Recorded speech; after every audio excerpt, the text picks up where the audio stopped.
জয় যিশু। প্রথম পাঠ প্রত্যাদেশ গ্রন্থ হতে আজকের বাণী পাঠ 22 অধ্যায় 1 থেকে 7 পদ। স্বর্গলোকে সেই নতুন জেরুসালেমের রাত আসবে না কোনোদিন, কারণ প্রভু সবার উপর ছড়িয়ে দেবেন তাঁর আপন আলো।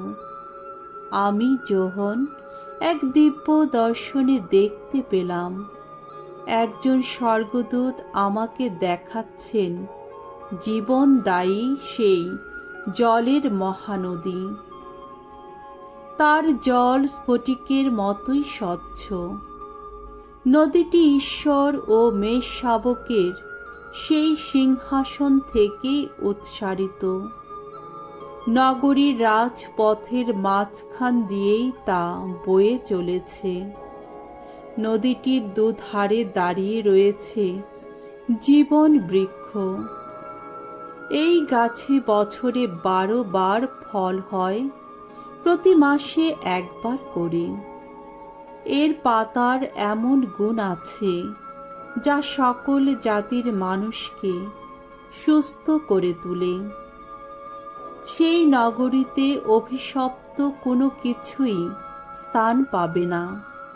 সেখানে অধিষ্ঠিত থাকবে ঈশ্বর ও মেষ শাবকের সেই সিংহাসন।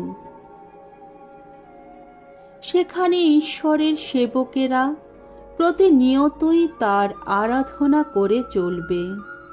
তারা তার শ্রীমুখ দর্শন করতে প্রদীপের আলো কিংবা সূর্যের আলোর প্রয়োজনও হবে না সেখানে, কারণ প্রভু ঈশ্বর তখন সবার ওপর ছড়িয়ে দেবেন তার আপন আলো। রাজত্ব করবে তারা চিরদিন চিরকাল।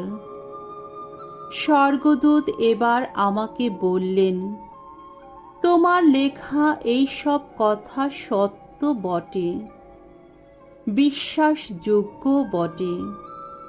স্বয়ং প্রভু ঈশ্বর প্রবক্তাদের অন্তরে যিনি জাগিয়ে তুলেন আত্মিক প্রেরণা, তিনি তাঁর স্বর্গদূতকে পাঠিয়েছেন যাতে যা কিছু অল্পকালের মধ্যে অবশ্যই ঘটবে, সেই স্বর্গদূত যেন তাঁর সেবকদের কাছে তা প্রকাশ করেন। যিশু বলছেন, জেনে রাখো, শীঘ্রই আসছি আমি। এই গ্রন্থটিতে লেখা প্রাবক্তিক বাণীর কথাগুলি যে মেনে চলে, ধন্য সে ধন্য। প্রভুর বাণী। ঈশ্বরকে ধন্যবাদ। শাম সঙ্গীত 95 অধ্যায় 1 থেকে 7 পদ।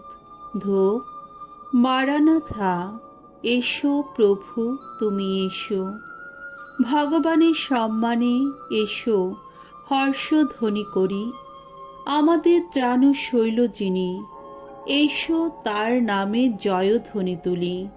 চলো শ্রুতিগান গাইতে গাইতে তার কাছে যাই, স্তোত্রগান গেয়ে তার জয়ধ্বনি তুলি। ভগবান কতই না মহান ঈশ্বর, সব দেবতার ঊর্ধ্বে কত না মহান রাজা তিনি।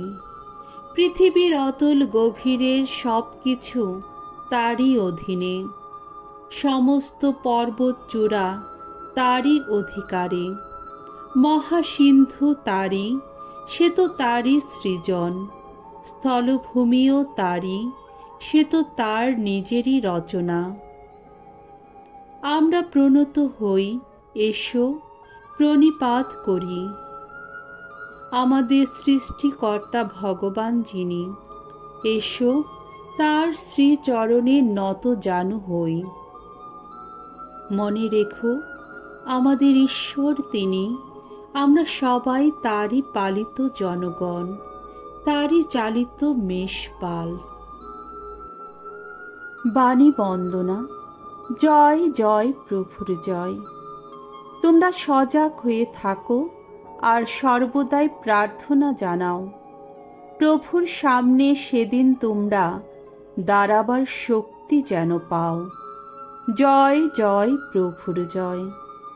মঙ্গল সমাচার, লোক রচিত মঙ্গল সমাচার 21 অধ্যায় 34 থেকে 36 পদ।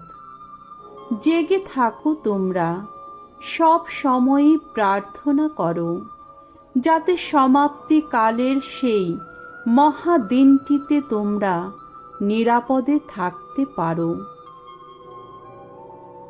যিশু তখন তার পুনরাগমনের নানা ভয়ঙ্কর পূর্ব লক্ষণের কথা শিষ্যদের কাছে বলছিলেন।